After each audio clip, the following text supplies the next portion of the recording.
Two helpful tips that will start your day off right. 1, coffee makes you stronger. 2, a 7/32 wrench is the same size as a 5.5.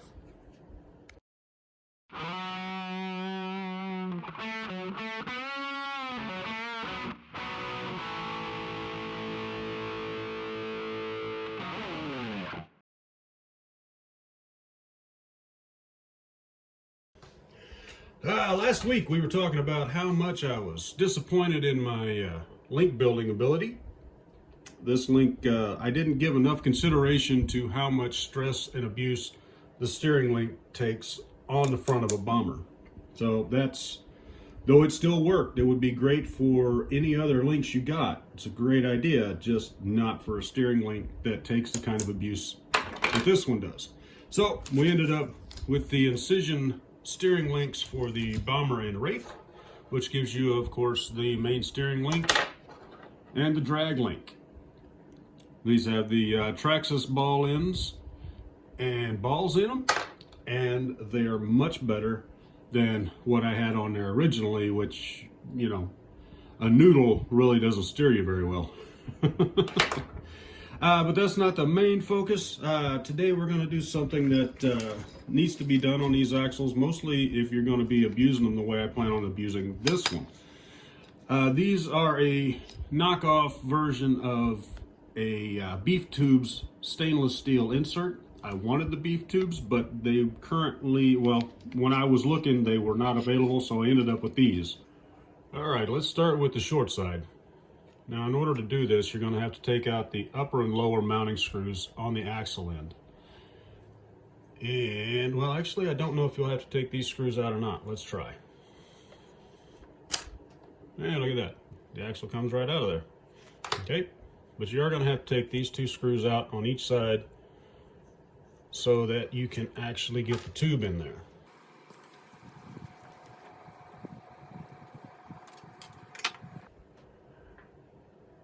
Now, these actually have cutouts for those bolts for your link mount right there. They also have an upper and lower hole for the screw. Make sure you get that lined up when you slide it in there, and all things should be equal.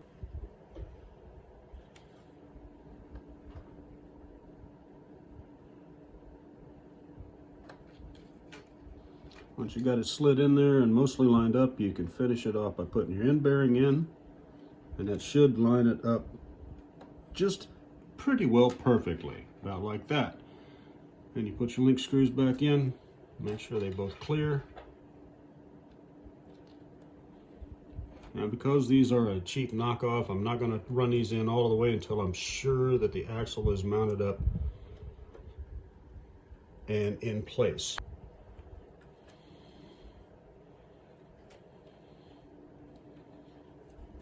And of course, make sure you line up your hub where it was before, like that. Everything's locked in, so we can tighten up the screws and put the end cap screws in. All right, first part of this is just like the other side. There's just one thing you have to do. You have to release this screw out of the axle so that you can get this in there. Now, it does have a locking hole right there. Just make sure that that goes in the right spot. This one's a little tighter than the other one.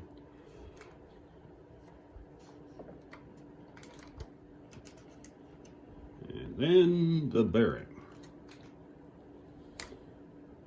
This is also a good time to go ahead and change the bearings if you need to change the bearings in your axles, because you're already here, you might as well change them out. That's what I did, by the way. Those are both fast eddy bearings. And last but not least, let's get the axle back in there. Make sure we line that up.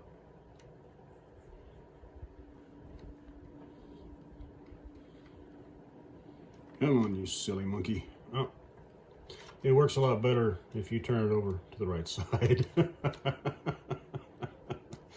Don't mind me, I'm not really here.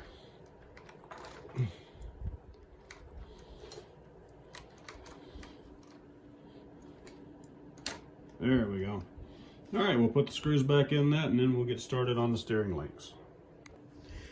All right, now the way I set up mine on my Bomber is a little bit different than what a lot of people do. I put the screw in from the back side through the link and then into the servo horn, because it gives it a little bit of protection. Not a lot, because you know you'll beat these things to death on the rocks, but you get that turned in there about like that. You'll eventually bottom it out. And use a nylock nut on the outside. This gives you twice as much locking, because the nylock will hold it in place and the nut will actually give you a jam nut effect against the threads in the servo arm. Not all servo arms are set up this way, so your results may vary. It's decided it wants to fight.